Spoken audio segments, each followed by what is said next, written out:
Hello.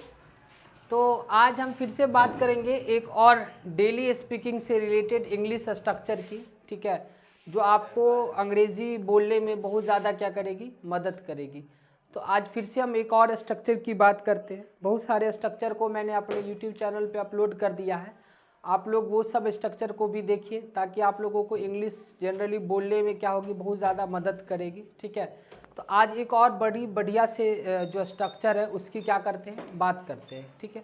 Generally देखिए, generally हम हिंदी में क्या बोलते हैं, हिंदी में बोलते हैं क्या, हिंदी में अगर हम बोलना चाहें तो हिंदी में क्या बोलते हैं, हिंदी में बोलते हैं सर क्या, कि जितना खाना है खा लो, है ना, जितना सोना है सो लो, ठीक है, जितना खाना है खा लो, जितना सोना है सो लो, जितना पढ़ना है पढ़ लो, ठीक है, जितना बात करना है बात कर लो, ठीक है।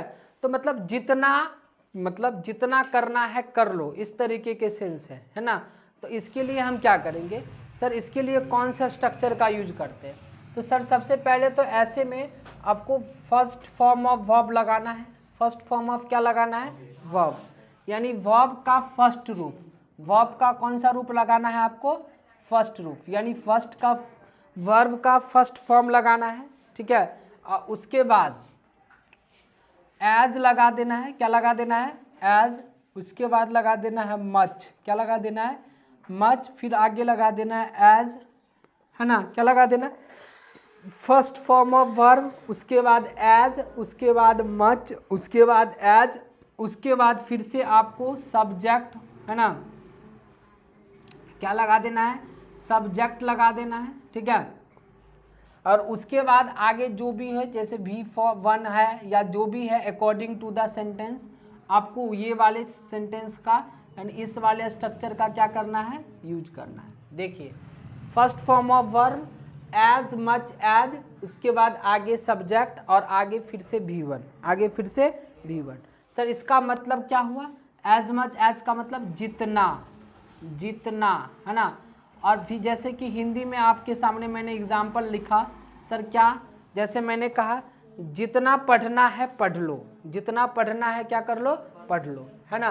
हिंदी में लिख के मैं बताता हूँ, जैसे जितना पढ़ना है पढ़ लो, पढ़ लो, जितना पढ़ना है पढ़ लो। तो सर क्या कहिएगा, जितना पढ़ना है पढ़ लो के लिए, तो जितना पढ़ना है पढ़ लो, तो पढ़ना के लिए होगा रीड या फिर स्टडी, क्या लिखिएगा, स्टडी। अब जितना के लिए लिखिएगा as much as, study as much as, ठीक है। अब कौन पढ़ना है, ठीक है, तुम्हें, यहाँ पे आप लगा सकते हैं जितना तुम्हें पढ़ना है पढ़ लो, तुम्हें लगा दो एक्स्ट्रा में, है ना, क्योंकि सब्जेक्ट को पता रहना चाहिए ना कि किससे बोल रहे हैं। तो study as much as you want, यानी यहाँ पे आप V1 के जगह पे थोड़ा देर के लिए आप वांट भी रख सकते हैं, जो कि V1 का ही काम करता है। वांट मतलब चाहते हो, ठीक है, चाहते हो, यानी कि जितना तुम्हें खाना है खा लो, जितना उसे पढ़ना है पढ़ ले, जितना उसे पढ़ना है पढ़ ले। तो जितना उसे पढ़ना है पढ़ ले, तो स्टडी क्या लिखिएगा, study as much as he wants, यानी ही के साथ वांट्स लगेगा, क्योंकि ही सिंगुलर है, इसी वजह से क्या लगेगा, वांट्स लग जाएगा, समझ गए।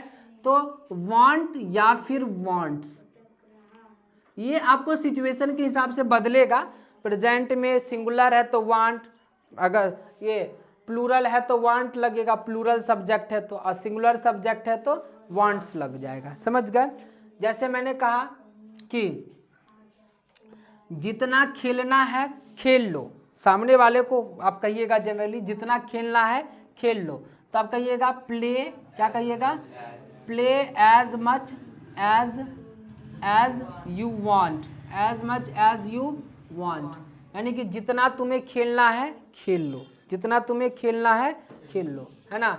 जितना तुम्हें पीटना है पीट लो, जितना तुम्हें पीटना है पीट लो, तो क्या कहिएगा, बीट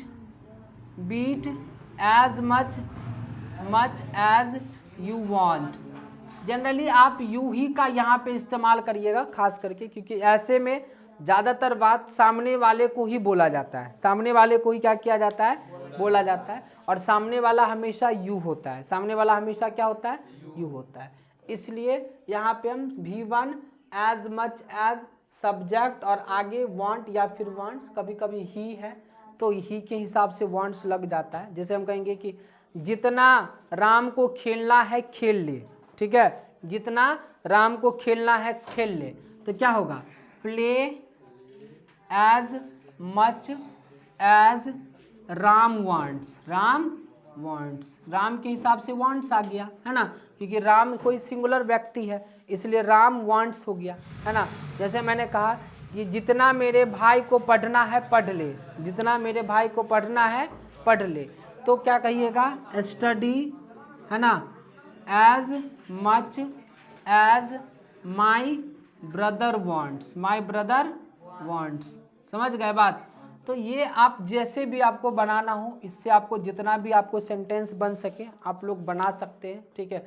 और बोलने की भी कोशिश कर सकते हैं, बोलने की भी क्या कर सकते हैं, कोशिश। इससे पहले मैंने बहुत सारे स्ट्रक्चर, इससे पहले मैंने बताया कि आज के बाद मैं तुमसे नहीं मिलूंगा, तो उसका स्ट्रक्चर क्या बताया था, ठीक है, from today onwards, from today onwards I will not meet you, है ना, I will not meet you, आज के बाद मैं उससे बात नहीं करूंगा, तो from today onwards I will not talk to him, I will not talk to him, आज के बाद मैं पटना नहीं जाऊंगा, from today onwards I will not go to Patna, जल्दी जल्दी बोलिए, आज के बाद मैं पत्र नहीं लिखूंगा, from today onwards I will not write the letter, आज के बाद मैं तुम्हें नहीं पीटूंगा, from today onwards I will not beat you, समझ गए ना।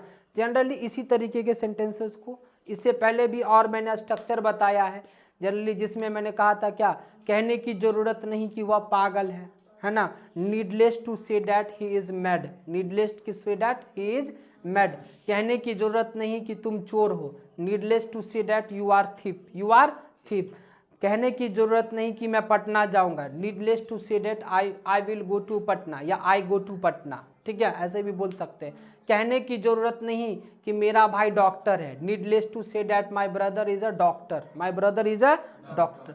तो आप सब भी क्या कर सकते हैं, बोल सकते हैं, जैसे कि आप लोग भी प्रैक्टिस के तौर पे बोल सकते हैं। जैसे मैं आपसे पूछूं कि जैसे आप बताओ कि कहने की ज़रूरत नहीं कि मैं एक डॉक्टर हूँ, क्या बना, कहने की ज़रूरत नहीं कि वह कल आएगा, he will come tomorrow, he will come tomorrow, कहने की ज़रूरत नहीं कि मैं एक डॉक्टर बनूंगा, I will be a doctor, I will be a doctor, I will, या फिर I will become a doctor, I will become a doctor, है ना। अच्छा, आज के बाद मैं सड़क पे नहीं दौड़ूंगा, I will not run on the road, I will not run on the road, है ना। आज के बाद मैं नदी में नहीं तैरूंगा, onwards I will not swim in the river, I will not swim in the river. अच्छा, आज के बाद मैं उसके घर नहीं जाऊंगा, I will not go to him his home, I will not go to his home, है ना। इस तरीके से आप बहुत सारे सेंटेंस को बना सकते हैं, इंग्लिश बोलने की कोशिश भी कर सकते हैं, कुछ नहीं होता है, यही सब चीज़ होता है इंग्लिश बोलने में, ठीक है, यही सब चीज़ों को लोग बोलता है और इसी वो चीज़ों को समझता है, इसी में सब बातों को बोलने की कोशिश करता है, ठीक है, बहुत आसान होता है। अगर थोड़ा सा भी आप क्या करिएगा, कोशिश करिएगा। वीडियो को पूरा देखिए, चैनल को सब्सक्राइब करिए, और पिछले स्ट्रक्चर को नहीं देखे तो पिछले स्ट्रक्चर को भी देखिए, बहुत ही ज़्यादा इंपॉर्टेंट है। फराटेदार इंग्लिश आपको बोलना है तो इस स्ट्रक्चर को आप फॉलो करिए, ठीक है। वीडियो को लाइक करिए, चैनल को सब्सक्राइब करिए।